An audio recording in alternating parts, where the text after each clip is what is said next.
we need to pay attention to. And if we look at the clinical characteristics of the non-critical EU patient with COVID-19 in Fangchang Hospital, this is actually settled down in our country, and this is really helpful for the whole procession of the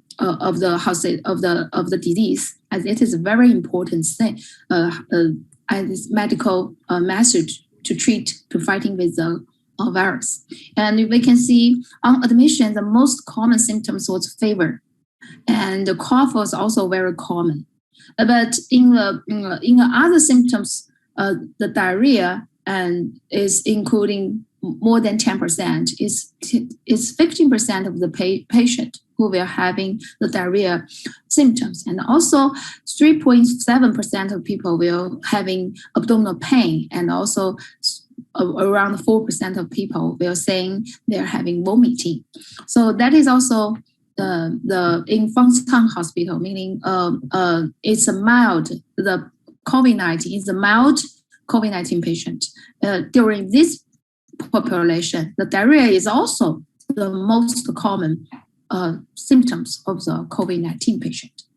And there's another two papers is talking about, still talking about fever, dry cough, and fatigue is most common symptoms, and also in the right side of the papers. Still, the cough and fever is the top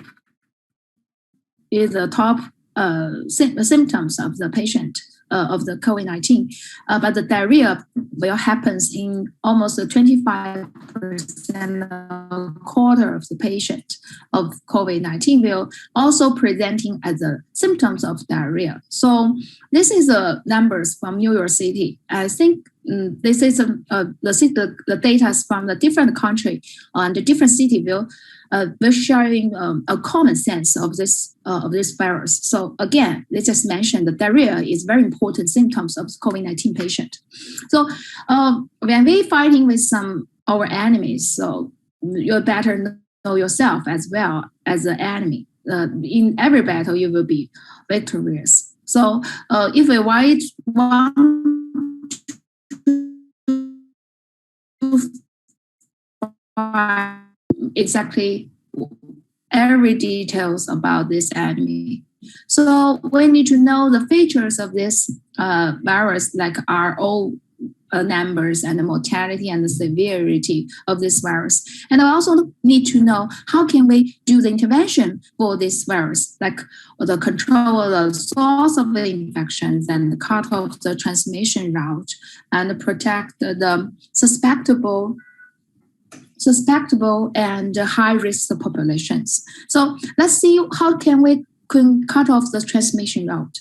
So the main transmission route of the COVID-19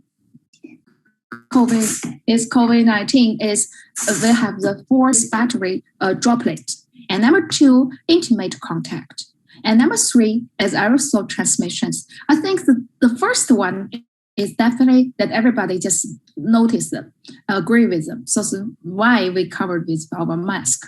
But there's another one, the number 4, the fecal-oral route. Here we still make a question numbers here, but mark here. But still, there have many evidence to showing there has a possibility to having this fecal-oral route. Please unmute yourself because we cannot hear you. Professor Lin, Rong, please unmute yourself. Now it's okay? Yeah, now it's okay. Thanks a lot. I'm sorry, maybe there's a little bit some problem about the internet. I will give you 2 more minutes, but otherwise, no more. So 12 minutes for you. Okay, I'll be appreciated. So just now, I just mentioned about if we really want to fighting with the enemy, we need to know every details about the enemy. So number 1, what we just talk about is we need to cut off the transmission route. And there are 4 different main transmission routes, including the respiratory and the intimate contact and the aerosol transmissions. And also there is another one, it may be very important one, is strongly expressed in the epithelial cells in the intestine and the stomach. Therefore, the digestive system may having host this virus. Therefore, there are also papers just mentioned that the fecal transmission may be another route for the transmission of the new coronavirus. So meaning the fecal transmission should be paid attention to during our daily life. And we should do the next, these 8 points to trying to reduce the risk of fecal oral infections, like maintain hands hygiene and mind toilet hygiene, and raw and cooked food should be separated and the dining separately, and frequent cleaning and disinfection in the scientific way, and the equipment maintenance, and mind the high risk of gastroenterology and endoscopist. So that the last point is also very important for our doctors. So, and the next one I want to mention is, other than the cut off the transmission route, also we need to protect the susceptible and high risk population. So actually, the positive anal web and the fecal virus nucleic acid test in COVID-19 patient showing that the positive detection rate of the nucleic acid in anal web samples is only more than 40, but only around 50%, meaning still some around half of the patients cannot be detected in the nucleic acid test. And the stool samples, the positive detection rate is around 60%. And for the fecal nucleic acid test is also in this paper is also showing that the 50% of the COVID-19 patients was positive in the stools. And for the fecal oral route transmission, also has been mentioned in the consensus of the COVID-19 in our country. And environmental contamination by the feces and urine may lead to the aerosol and contact inflammation. Therefore, we need to pay attention to them. And for the digestive related, system related, it's also been confirmed because it's the ACE2 digestive tract inspection and also viral positive in the feces and fecal oral transmission route. And also this patient will have the GI symptoms and also liver damage and also some other secondary injury. And for for the common symptoms in all of these data, we can say they all mention the diarrhea, maybe 10%, maybe 8%, maybe 12%, but the diarrhea is always the most common symptoms of the symptoms of the GI symptoms of the COVID-19 patient. And here is also the data showing that diarrhea and vomiting is relatively rare, but still the most common symptom in the GI for the GI symptoms. And also the major damage to the digestive due to the COVID-19, we can see the 58 cases exhibited the GI symptoms, of which it almost 12% occurs in the admission and 50% develop during the hospitalizations. So that is the GI digestive damage of the digestive symptoms, which happens almost 50% of the COVID-19 patient. And also the GI manifestation in the patient with SARS-CoV-2 has a high prevalence. Meaning many GI manifestation can be observed in the patient with SARS-CoV-19. And you can see 40% of patients demonstrated hepatic dysfunction, and 31% of patients experience the concurrent GI symptoms prior to the presentation. And 78% of COVID-19 patients has a GI intestinal symptoms in 10 days after onset, meaning prior to the presentation, there's almost 30%. And after the patient onset in the hospitals, almost 80% of COVID-19 patients will present the GI symptoms. And for the COVID-19 associated diarrhea, there has very poor prognosis. So that is more important, meaning the patient, COVID-19 patients with diarrhea may have a poor prognosis. So this is also being observed in the clinic. And in some cases, diarrhea can also be defined as an initial symptoms. So there is a case. I will not read them because the time is limited. But that happens, diarrhea as an initial symptoms. And also the anorexia is the most common digestive. Is also we can say it is the digestive symptom, also the common digestive symptoms in the COVID-19 patient. And the chief complaints with GI symptoms in typical cases we can say is on anorexia, nausea, vomiting, diarrhea, and abdominal pain. And here is also listing as nausea, vomiting, and abdominal pain, and also the diarrhea.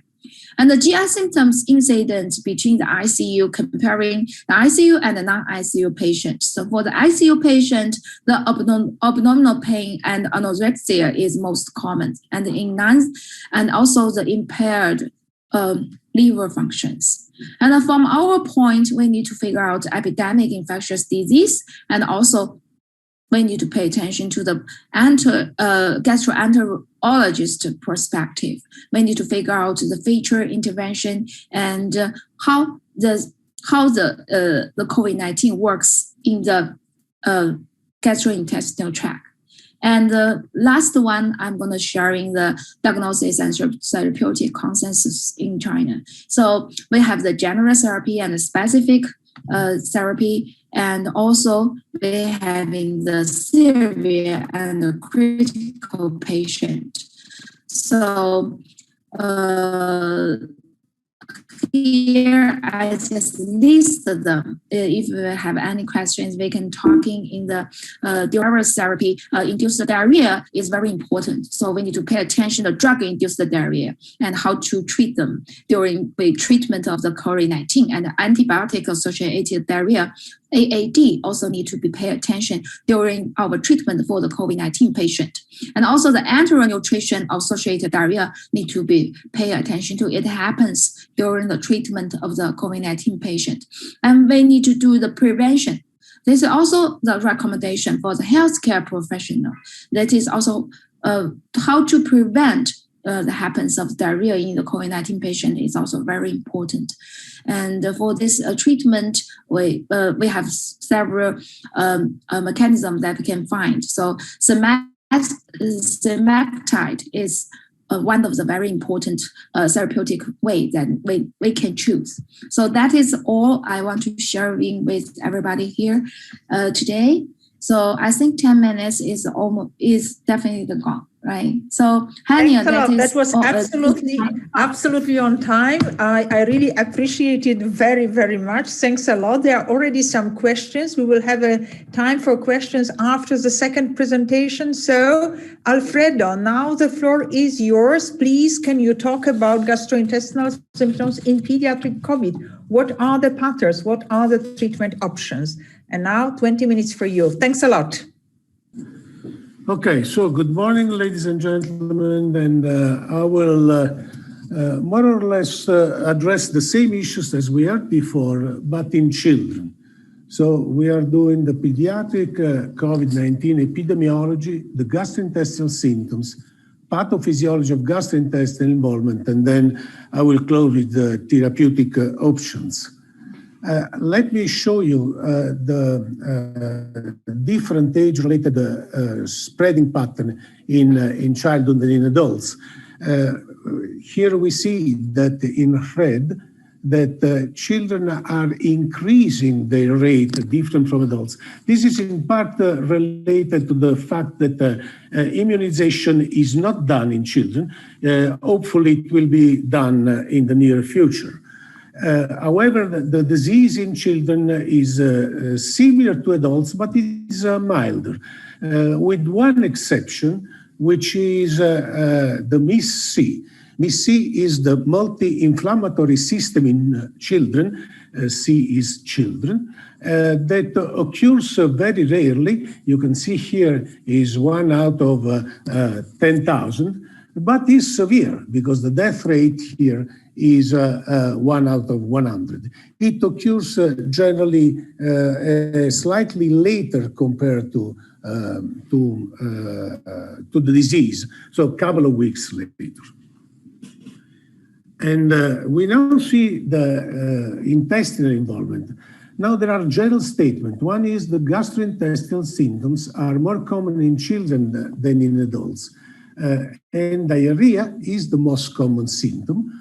However, abdominal pain is the most warning symptom. It is associated also with the multi-inflammatory system in children. And gastrointestinal symptoms are an hallmark of MIS-C overall. Like we heard in adults, there is a shedding of the virus in the stools, and the shedding is prolonged. The virus has been found until 6-8 weeks after the onset of the disease. So as I was saying, the gastrointestinal involvement is quite common. This is a recent meta-analysis of the digestive symptoms in children. And we can see here that vomiting was common, diarrhea was common, and abdominal pain was common. You see the number is 10% to 5% to 7%. Actually, those numbers are increasing. And we have recent data from the Italian Society of Pediatric Infectious Disease, which activated a specific study group on gastrointestinal manifestation. They enrolled a huge population of children with the SARS-CoV-2 infection. You see here is 800 children, more or less 700 had symptoms, and of these, many, 1/3 of this, so it's 30%, had intestinal symptoms. And the most common was diarrhea, followed by vomiting and abdominal pain. Somehow similar to what we had for adults is the idea that GI symptoms are a marker of severity. And you can see from the same study, which is unpublished thus far, that children with the gastrointestinal symptoms have higher chance to be admitted to hospital compared to those without the GI symptoms.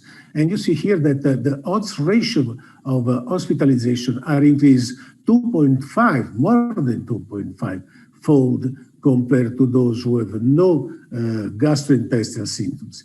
Even worse, intensive care risk is increased 4-fold in children with gastrointestinal symptoms. So definitely gastrointestinal symptoms are worrying. Now, if we turn to the pathophysiology of gastrointestinal involvement, there are interesting information which explain why the intestine is a target organ in COVID-19. Here is a picture taken from the Human Protein Atlas. And this picture shows very nicely that the concentration of ACE2 receptors is increased in the intestine. ACE2 receptor is the binding site for the virus. And if we go into the intestinal tracts, we see that the small intestine is the site where is the highest association of ACE2 receptors, even more than the lung, as you can see here. So definitely the intestine, again, is a target.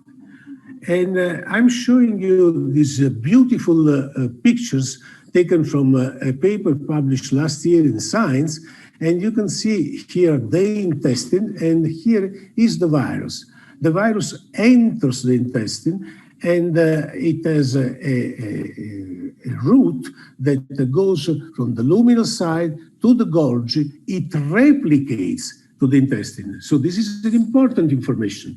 The intestine is a replication site, is house, is home for the virus, and it goes to the basolateral side. Now we go a little more into this mechanism, and we can see here that the virus enters here into the respiratory tract. It goes here down to the intestine, and then it is cleared by a protease at the brush border levels and is released.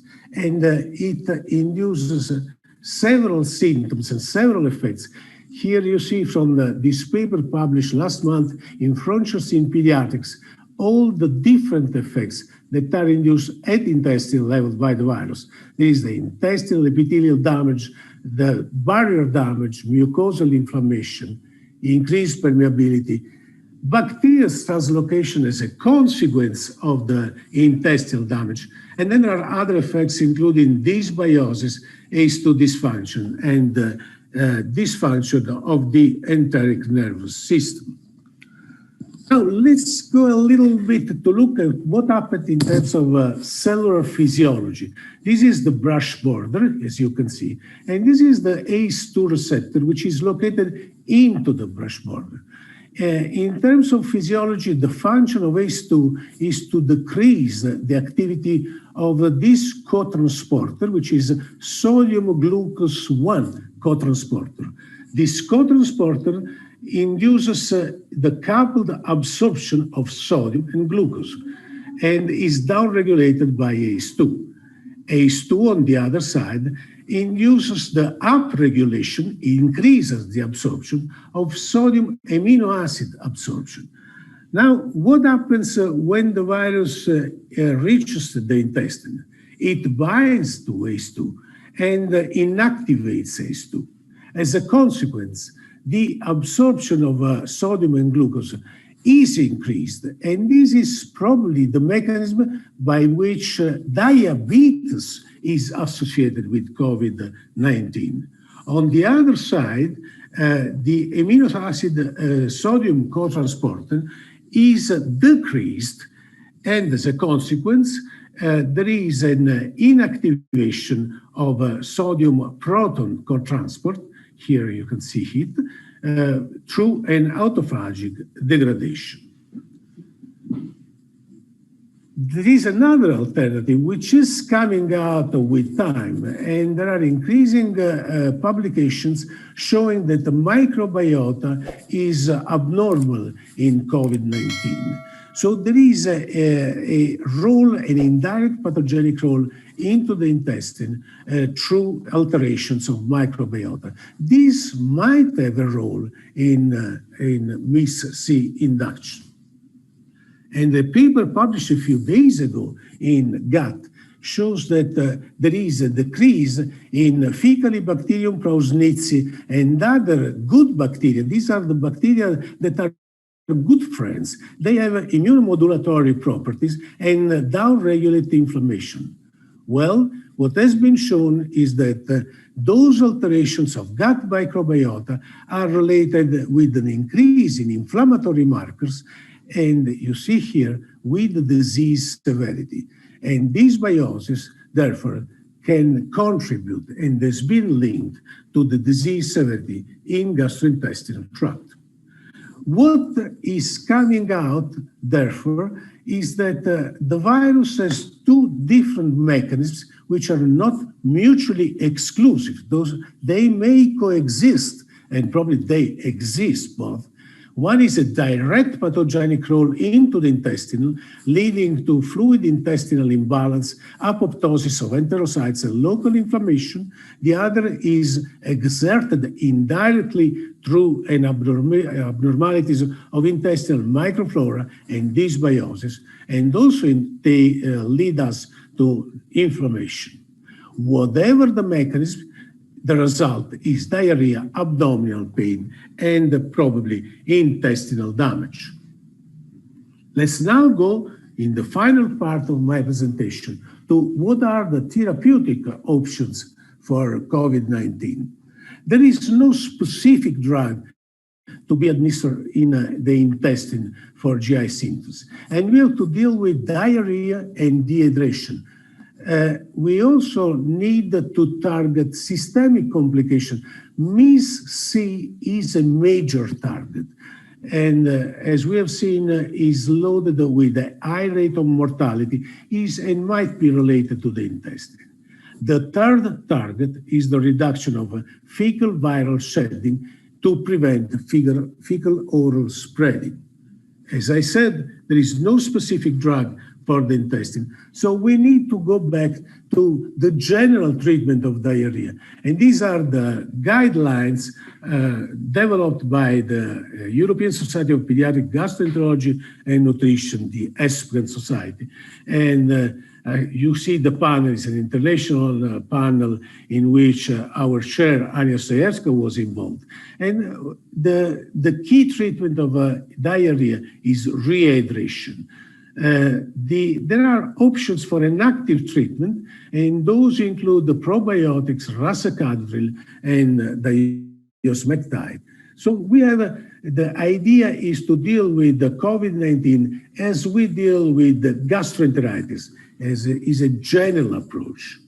Now, if we go a little bit further into the active treatment, we see probiotics, and probiotics are indeed an effective treatment of gastroenteritis.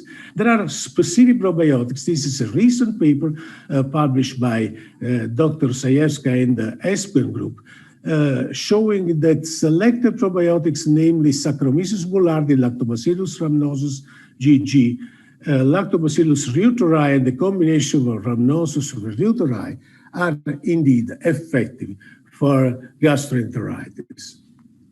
How they are effective? Well, this takes us to the level of individual probiotic.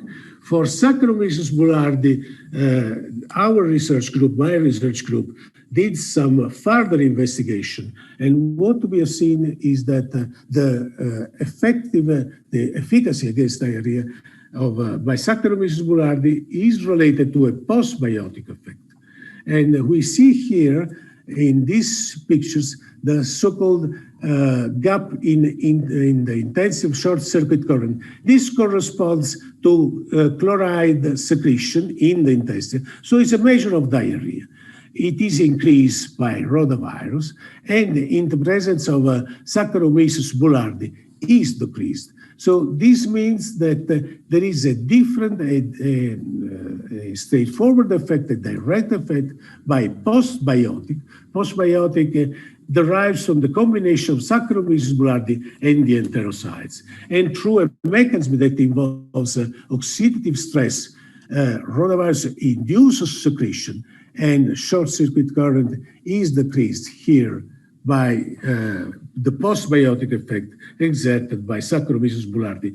This is the mechanism through which Saccharomyces boulardii decreases diarrhea.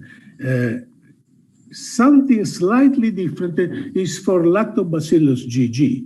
And here we have a difference between the living strains here in the upper part of the slide, and the postbiotic effect, which is not related to the presence of live bacteria. So what the living strains does is that it protects the intestine. And this is not true by the postbiotic effect. In contrast, both the living strains and the postbiotic effect decreases diarrhea. And you can see this on the right part of this slide. There is another approach to gastroenteritis, which is Diospectide. And you see here that Diospectide is included in the active treatment options for diarrhea. Now, how Diospectide exerts its effect? For rotavirus, Diospectide binds rotavirus, and through this effect, it reduces all the downstream events related to the rotavirus pathogenic effect into the intestine. Is a paper published in Gut Pathogens some years ago, and you see here that rotavirus is bound by Diospectide. This is trapped by Diospectide. So rotavirus effects are prevented by the binding of Diospectide. Well, we have repeated the same experiments using a spike. Spike is the viral protein that is responsible for the binding of SARS-CoV-2 and the enterocyte. So is the ligand of ACE2 receptor. And you see here of spike. Spike is prevented, spike is trapped by Diospectide. Here you see a dose-related experiments. You see here some spike, more spike, even more spike, different concentrations, which is trapped into Diospectide. And now is a preparation of viral proteins, it inactivated, and the effect is similar. It's less evident, is barely seen, you need a large screen, but is the same. So again, you see more immune fluorescence here with 1 micrograms per mil of this CoV-2 preparation than here and here. It is very likely that the green signal that you see here corresponds to the spike protein. So the spike that is in the viral preparation is responsible possibly for this. And here we see the same effect at the cell level here. So when we add cells, Diospectide binds again the spike and the viral preparation and prevents all the subsequent effects. And here we see another interesting information, which is that NFKB is activated. You see here, NFKB here is activated by viral proteins. You can see the same here. And again, Diospectide prevents the SARS-CoV-2 induced activation of NFKB. So the inflammation induced by the virus is downregulated. Now, what are the clinical counterparts of those active intervention? The clinical counterparts is the reduction of diarrhea by 1 day, approximately. You see here 26 hours, and by Lactobacillus GG.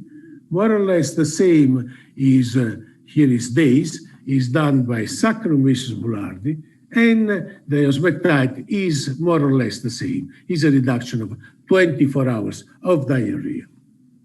Another alternative is targeting microbiome, and there are data coming out, but there is no conclusive result out of this research line. So in conclusion, ladies and gentlemen, and Anya, intestinal involvement is common in COVID-19, particularly in young children, and diarrhea is the most common symptom.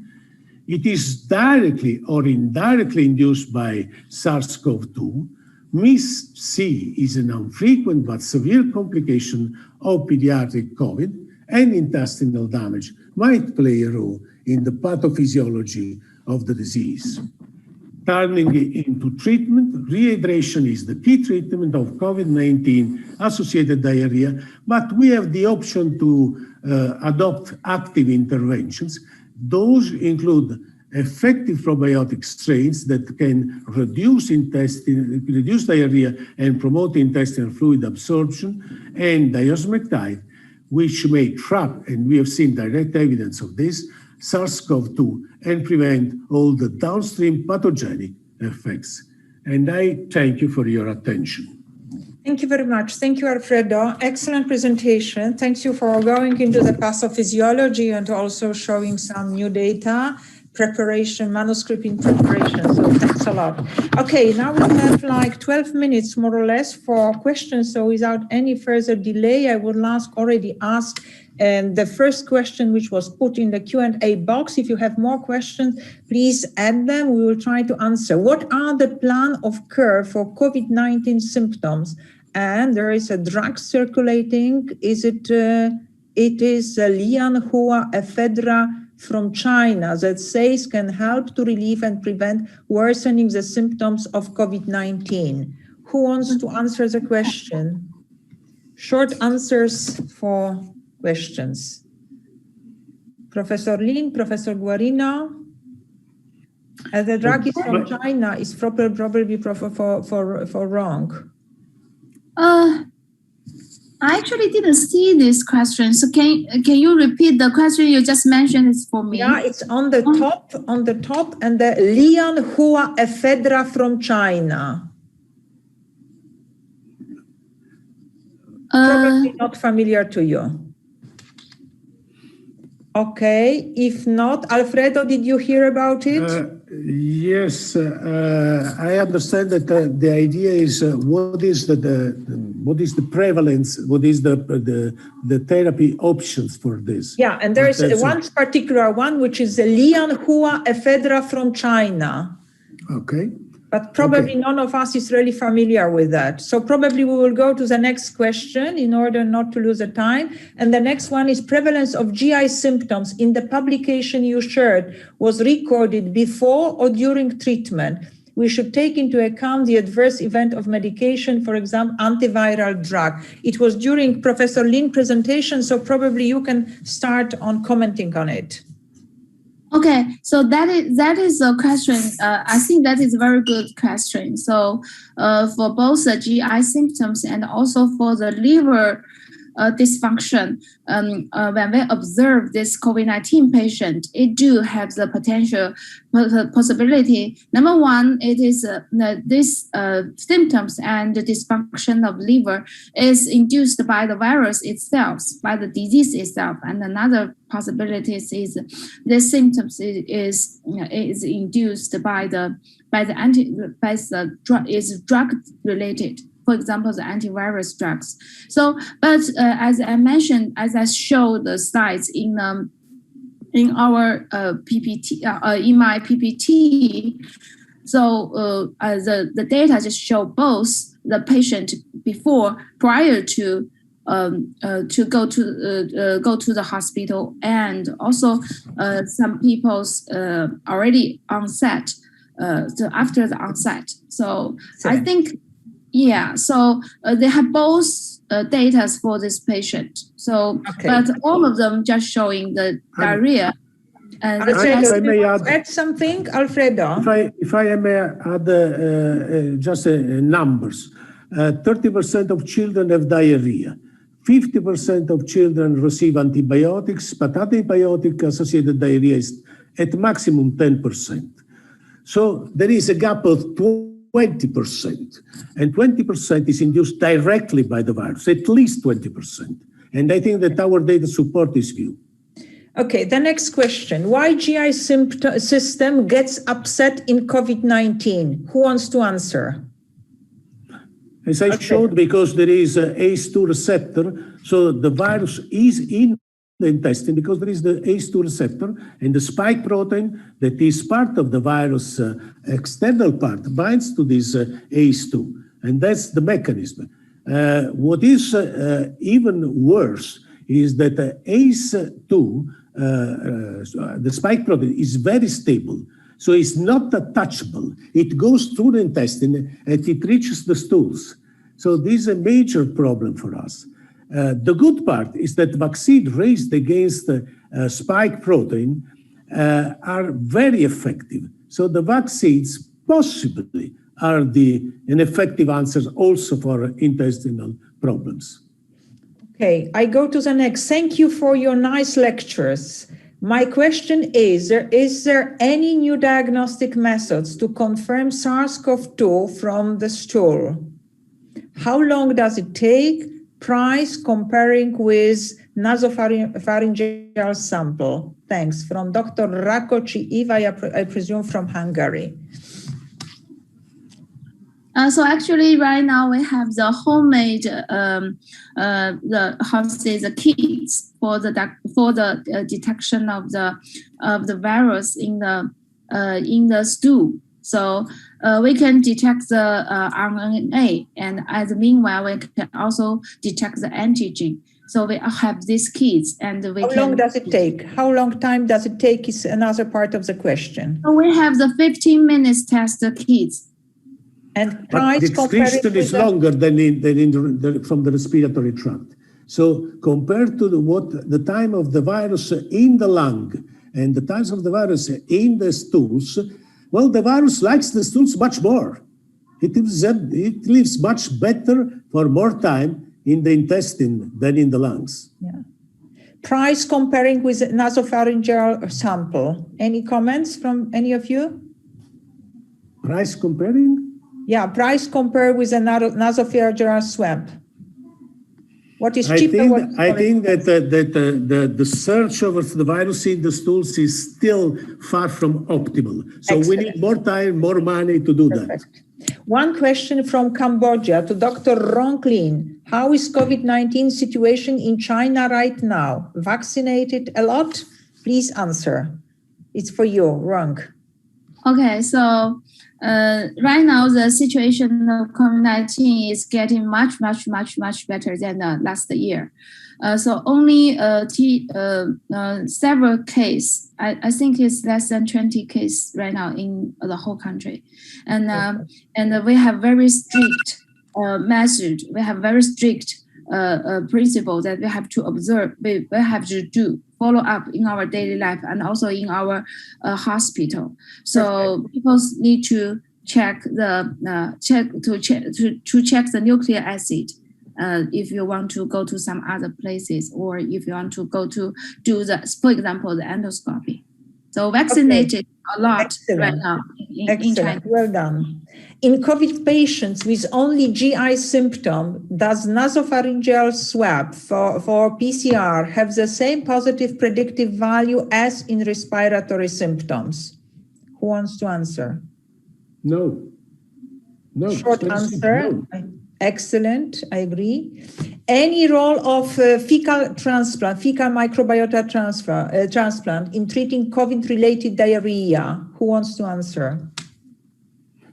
I don't think there is any experience in this. Well, the idea is maybe fascinating, but is extremely dangerous. I think that COVID-19 needs to be added to the long list of as a danger for fecal transplantation. Yeah, exactly. I agree. The only documented at the moment is recurrent or resistant to treatment Clostridioides difficile infection and nothing more. Okay, dear Professor Guarino, for you, what are the mechanisms involved in the inhibition of rotavirus activity by Diospectide? Is that only a binding, or could it be a destruction of the secreted protein NSP4 also? Best regards from Arnold Schneider. Trapping is shown. Years ago, Dr. Teget published an experimental data saying that Diospectide was directly favoring intestinal absorption. In any case, an SP4 is very stable, but is trapped, so is put in jail by Diospectide, and this explains a lot. Excellent. Another question, is there any difference in CBC in COVID-19 patients? Complete blood count. Yes, at least in children, there are leukocytosis, but even worse, leukopenia, and this is in infants, and is a worrying symptom, a warning sign. Is 20 to 30% of cases. Rong, do you want to comment, adults? I agree. I agree with what. Excellent. How to control liver impairment in COVID-19? This is a question probably for Rong. How to control liver impairment in COVID-19? So I think we just use as medicine just to protect the liver membrane, like that. Just a regular liver protection drugs. Alfredo, do you want to add some, or you agree? It's just liver involvement is not a common thing and is not severe. So we are not really worried by this usually. I think that the answer is use less drug. The problem is with the comorbidities. Excellent. Next question. I will take 2 or 3 more questions because we have to end. For severe diarrhea, could we consider of using antibiotics for that? Alfredo? Yes, we could. We actually had a couple of cases of Campylobacter and other comorbidities. And in children with the MIS-C, we definitely used antibiotics. because you have general inflammation. So you need to do that. Another question, what is your opinion on the use of loperamide in the treatment of COVID-19 diarrhea? I would never loperamide in children, then we know it's not recommended. I would never use loperamide. Loperamide keeps the bug within the intestine, and I think is counterindicated in infectious diarrhea, at least in children. In children, it's even forbidden. Yeah, exactly. In children, because of severe adverse effects, we do not recommend it in any case. Okay, I think that Rong is in agreement with us. Okay, one more question: if one is having constipation during COVID-19 and it persists in the long run, how would you be treated? As usual. Yeah. Okay. Thus far, we have some evidence of involvement in the enteric nervous system, but I don't think we have enough data to apply treatment. So I would use the usual treatment for constipation. Okay, there are so many nice questions. Based on your experience last year, Dr. Rong Lin, you can specify the dosage use of Diospectide to treat diarrhea during COVID-19? I don't think that we have any specific dosages. Yeah, but we definitely we use the Diospectide to the treatment of the diarrhea during the COVID-19. But I think the dosage between the different population may be different, right? And that also depends on the severity of the diarrhea. Okay, I'm sorry, it's 1 o'clock. As much as I would like, because there are many other questions which really show that there is a huge interest for the topics that we had today, COVID-19 associated diarrhea in adults and in children. I think that we can conclude. First of all, I thank Alfredo, I thank Rong, I thank all the audience for being with us. And in conclusion, our webinar confirms that gastrointestinal symptoms are common in adults and in children with COVID-19. I think that diarrhea, vomiting, and abdominal pain are probably the main gastrointestinal symptoms. There might be some differences between different locations and adults and children. And it's important for the clinicians to be aware of this gastrointestinal manifestation and symptomatic treatment. We know that it's important, but we also heard about some new findings when it comes to different way of looking at probiotics, racecadotril, Diospectide in the context of COVID-19 and gastrointestinal symptoms. I thank everyone for the participation in this meeting. I think there is a need for further meeting like this one because there are some questions which we're not able to answer. Perhaps we will find some other way to answer. Thank you very much, Professor Rong Lin. Thank you, Professor Alfredo Guarino. And it was a pleasure for me to be with all of you. Thank you. Thank you very much. Thank you. And all the participants, more than 200 participants. Excellent. Thanks a lot. Thank you very much.